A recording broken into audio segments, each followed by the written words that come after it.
The real property question from July of 2002 is about as close as you will ever get to a pure real property question. Just about every issue in this fact pattern is connected to real property, and although this fact pattern may be a little less overtly sadistic than many of the real property questions we'll look at, this still is a tricky problem, and it requires careful outlining and, as usual, meticulous analysis of the facts. Have a look with me at the call of the question. 1.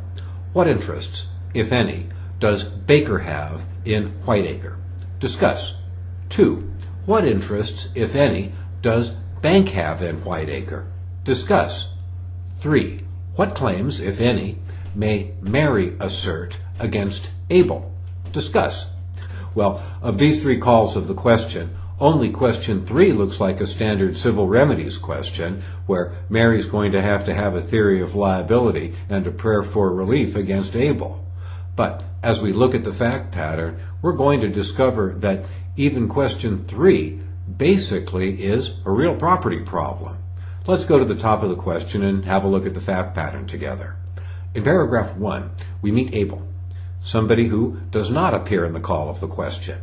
He owns Whiteacre in fee simple absolute. Baker, our first named party in the call of the question, owns Blackacre, an adjacent property.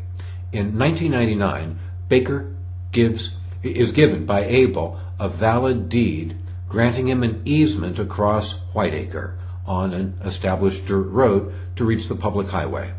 As is so common in real property fact patterns, the grantee, Baker, fails to record the deed. Both Baker's house and the dirt road plainly are visible from Whiteacre. That fact can be in this pattern only for one reason, and that reason is inquiry notice. In paragraph 2, Abel sells Whiteacre to Mary. Mary is the person named in call of the question number 3. Abel to Mary in fee simple with a general warranty deed. And that deed contains all the typical covenants, but failed to mention this easement. Mary pays $15,000 to Abel. Now, take a look at call of the question number 3, Mary versus Abel. Here it looks as if her claims against Abel will be based on a warranty deed, and the remedy, typically in a warranty deed, is damages. In paragraph 3, we learn about Bank. Mary borrows money from Bank, gives Bank a note secured by a deed in trust to this parcel, Whiteacre, naming the bank as a beneficiary. Bank does a title search, but fails to physically inspect the property. That's a very important and material fact. Later, Mary fails to pay, she defaults, and the bank forecloses.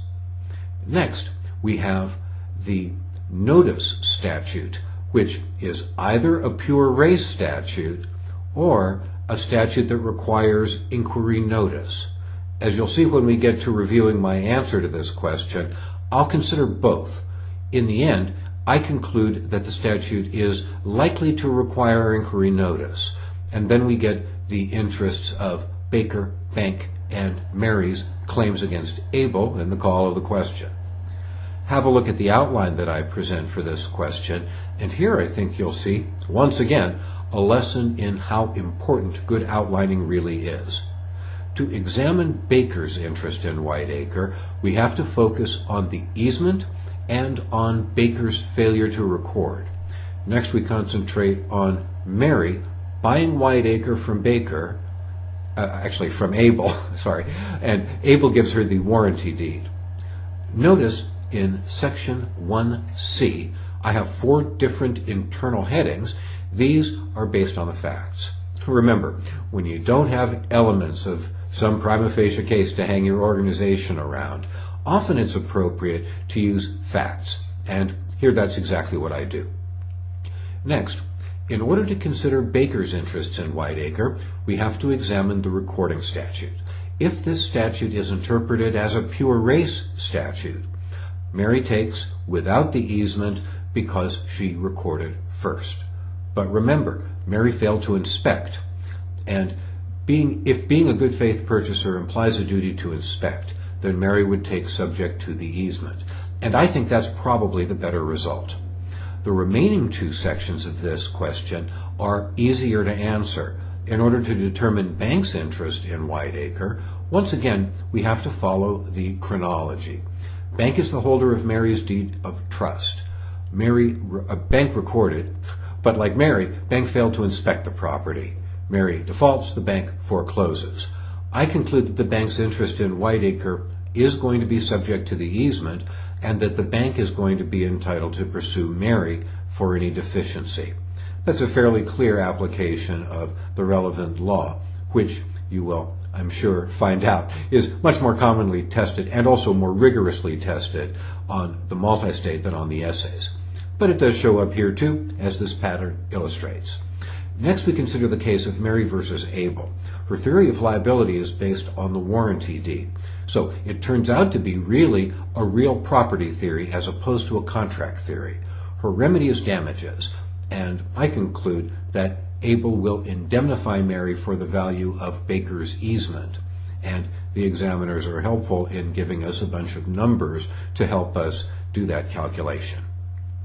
Now let's have a brief look at the answer that I provide. I think I've already sketched out the issues fairly completely, but there are a few paragraphs I'd like to direct your attention to.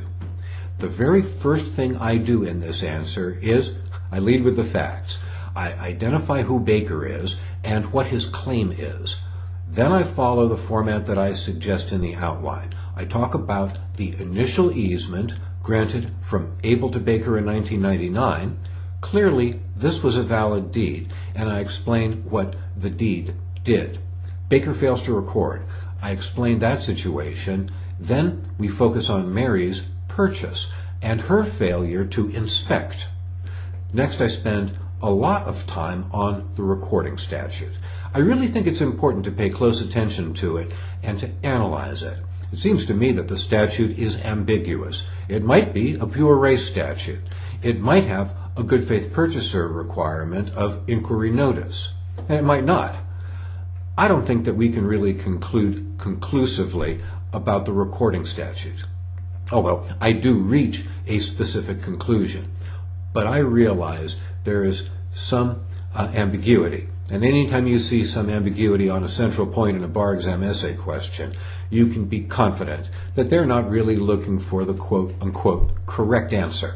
What they're looking for is a substantive understanding of the law and logical analysis. And I think you'll see in this section that I do both of those things. Ultimately, my conclusion is that Baker's easement is valid, that Mary should have inspected the property, and the mere fact that she recorded and Baker didn't will not extinguish the easement. By the way, here's a little tip. Anytime you want to belittle something that could actually hurt the point you're trying to make, call it a mere something or other. So here I write, quote, the mere fact that she recorded her interest and Baker did not will not extinguish Baker's easement. Now maybe you disagree with me, but you can't quarrel with the idea that I have expressed the idea clearly and that it is supported by the analysis that I present. Next, we consider bank's interest in Whiteacre. And here, again, I'm basically just following the chronology. I'm explaining what happened, and I'm explaining what the bank's rights are. Ultimately, Mary owes this money to bank, and bank will be able to foreclose, and bank will be able to pursue Mary for any deficiency. The only problem that the bank has is the property will be deemed encumbered by the easement. Ultimately, that's my conclusion. Next, we turn to Mary versus Abel, and here we see an issue that has been rather commonly tested on the California bar exam essays in the last 15 or 20 years, the warranty deed issue. And that's Mary's theory of liability. You'll see I explain what the warranty deed is, and I include the basic warranties, the covenant of season, the covenant of the right to convey, and the covenant against encumbrances. If you haven't memorized that laundry list, I suggest you do so. Notice here I really am just reciting a little bit of law. I think it's helpful and probably necessary. So even if our entire approach is based on spotting issues and analyzing facts, we still can't completely escape the need occasionally to just bark out the law. and that's what I do here. But I focus our attention on the impact that these warranties will have on the relationship of Mary and Abel. Mary's going to be able to win a damages remedy, and I conclude that she's going to be able to recover completely for all of her liabilities, and I even hint that, well, not exactly hint, I actually say it explicitly, that she's going to be entitled to punitive damages if she's able to prove a fraud in this transaction. The bottom line, I conclude that Abel will indemnify Mary for the value of Baker's easement, and that indemnification will allow Mary to pay up any deficiency that she owes to bank with money left over for her own account.